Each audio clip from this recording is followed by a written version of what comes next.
Hello, everybody. This is Christopher Adonis, and you are watching Ambi.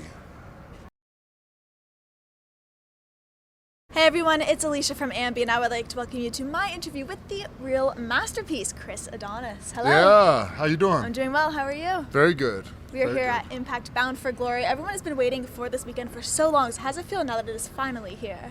The big weekend's here. The big event is here. It feels, it just feels like the biggest event I've seen all year. Eli Drake, my boy, taking on Johnny Impact tonight for the heavyweight title. Bobby Lashley versus Moose. It's all going down here in Ottawa. Ottawa's never going to be the same after tonight. Absolutely not. And how are you feeling seeing your friend walking into that ring tonight? Do you think Eli's going to come out with that title? Do I think? Are you kidding me? I know. He knows? He's got Chris Adonis by his side, and we have nothing to worry about. In case you didn't see Last Impact, we left Johnny Impact lying in a heap of his own guts on the mat, Very on the true. wood, the bare wood of the Impact ring. I think there's no doubt in my mind or anybody's mind that Eli Drake is walking out as champion tonight. Okay, fair enough. Well, you have been wrestling since you were about 16 years old. So when you walk down that ramp, do any nerves still hit you, or are those long gone? The nerves do come, but it's usually overcome with excitement at this point. I love what I do, and it's a thrill, and it's exciting, and I try to embrace all that stuff. And there's always nerves when you go into any kind of performing environment. I think that goes along with performing, though. That's what keeps you sharp. Well, one of the great things about wrestling is all the places it takes you. And I liked how when you were in Belgium, you actually stuck there for a day. So you said you ended up eating about 3 waffles. Oh yeah, I did, and I didn't. It wasn't like I was just in Belgium. I'm like, I'll eat waffles. It just happened to be the convenience and the places. There were 3 very different type of waffles too. Okay, we must clarify here. Oh yeah, so one of them was so good too. It was like white chocolate, and it was just they cooked it right in front of me. Oh. You just brought back some memories. I want to go back to Belgium. The nostalgia's hitting. Oh, God, those waffles are good. Then they put the ice cream on some of them. And then whipped cream. Oh, of course. Some icing sugar, right? Why'd you have to go there? I wanted to ask, when you do travel from place to place, do you always try to eat what the city's known for?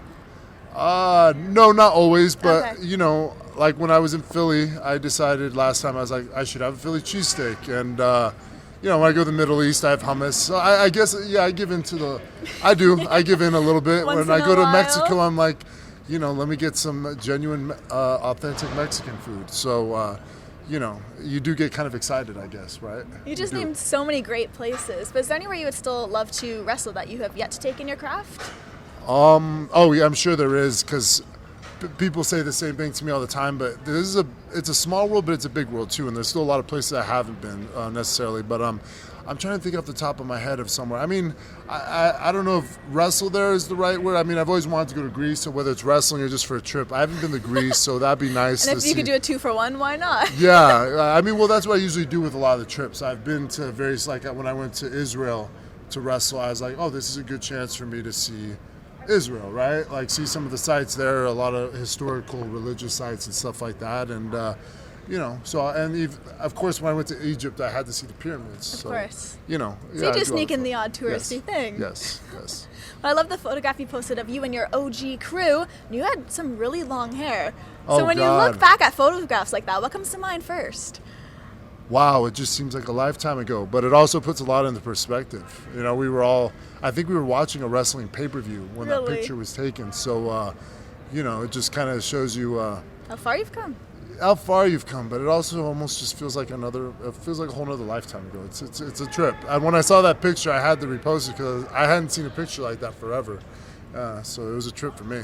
Are there any fads that you had growing up where you look back and you're maybe a little bit embarrassed of the way you dressed or certain things that you had? Oh God, yes. Yeah, what comes to mind? God, because I looked up to, I love wrestling so much, and I didn't know it at the time, but wrestlers were the worst like in the 80s and 90s for fashion sense. So I'd be the only one going to school wearing like short shorts and string neon tank in tops. there. Yeah, and it was just like they did that, and that was fine. But being a kid in middle school and high school, you were not cool going to school like that. So I just want to say that to all the wrestlers of the past. You know what I mean? You really messed me up as a kid with your mullets and your Zubas.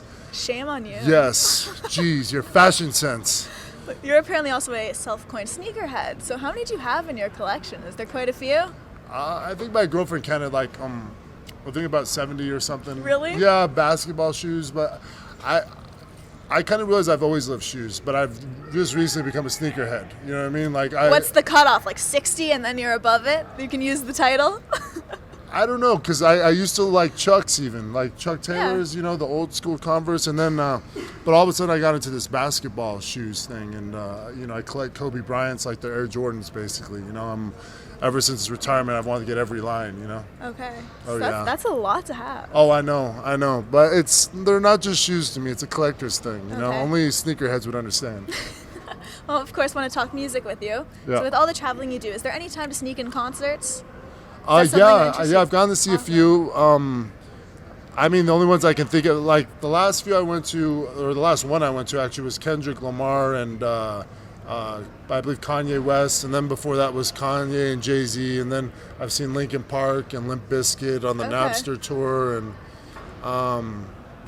I'm thinking a few others that might be escaping me. I think I saw Linkin Park about 2 or 3 times actually. Okay, wow. Yeah. I'm guessing you rap along with this stuff, so would you say that you're okay at rapping, or? I think I'd like to think that I'm okay at rapping, Okay. but I'm probably horrible. But, Yeah? what can you say? You get into it, you know what I mean? You Yeah, know it the kinda flow. takes over, right? You know the flow, and yeah, you just wanna try to hang with Pac is what it is. You know what I mean? You want to see if you can hang with him. I mean, you can't though. You can't. You can try, though. Yeah, you can try.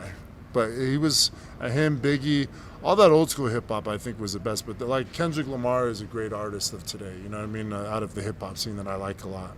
But I mean, you're talking music. You got me thinking about Chester, who we Yeah, of lost, course. and that was a big deal for me. That was my generation and yours. I would suspect Mm-hmm. he was a big deal for us. Growing up. So yeah, it was sad that we lost him. Definitely. I Yeah. saw a lot of people sending stuff out, musicians, wrestlers, everyone was very saddened by Yeah, it was that. really sad that Linkin Park was just such a great band. I mean, I hadn't heard, still since that first album, I don't think there's been any album I've heard since that I felt was as complete beginning to end as their first one, which was, I think, Hybrid Theory. Well, just to wrap things up, I want to leave it with the fans. Is there anything you would like to say to all of those who will be viewing?